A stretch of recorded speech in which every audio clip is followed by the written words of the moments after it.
സംസ്ഥാനത്തെ 941 ഗ്രാമപഞ്ചായത്തുകളിലെ വാർഡ് വിഭജനം പൂർത്തിയായി. അന്തിമ വിജ്ഞാപനം സർക്കാർ പുറത്തിറക്കി. ഇതോടെ സംസ്ഥാനത്ത് 1375 വാർഡുകളാണ് അധികമായി കൂട്ടിച്ചേർത്തിട്ടുള്ളത്.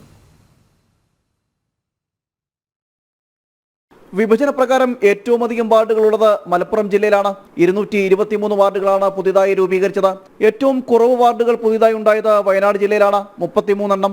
2021 സെൻസസ് നടക്കാത്തതിനാൽ 2011 ജനസംഖ്യാ വിവരങ്ങൾ അടിസ്ഥാനമാക്കിയാണ് വാർഡുകൾ വിഭജിച്ച് അതിർത്തികൾ പുനർനിർണയിച്ചത്. പുതിയ വാർഡുകൾ വന്നതോടെ സംസ്ഥാനത്തെ 941 ഗ്രാമപഞ്ചായത്തുകളിലായി 17,337 വാർഡുകൾ ഉണ്ടാകും. വാർഡ് വിഭജനത്തിന്റെ കരട് കഴിഞ്ഞ വർഷം പ്രസിദ്ധീകരിച്ചിരുന്നു. ഇതിനുശേഷം പരാതികളും നിർദ്ദേശങ്ങളും സമർപ്പിക്കാൻ ഡിസംബർ 4 വരെ സമയവും അനുവദിച്ചിരുന്നു.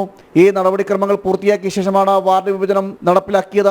സംസ്ഥാനത്തെ 87 നഗരസഭകളുടെയും 6 കോർപ്പറേഷനുകളുടെയും വാർഡ് വിഭജനം സംബന്ധിച്ച അന്തിമ വിജ്ഞാപനം ഉടനെ പുറപ്പെടുവിക്കും എന്നാണ് വിവരം. വരുന്ന തദ്ദേശ സ്വയംഭരണ സ്ഥാപനങ്ങളുടെ തെരഞ്ഞെടുപ്പ് വാർഡ് വിഭജനത്തിന്റെ അടിസ്ഥാനത്തിലാകും നടക്കുക. ജനം, തിരുവനന്തപുരം.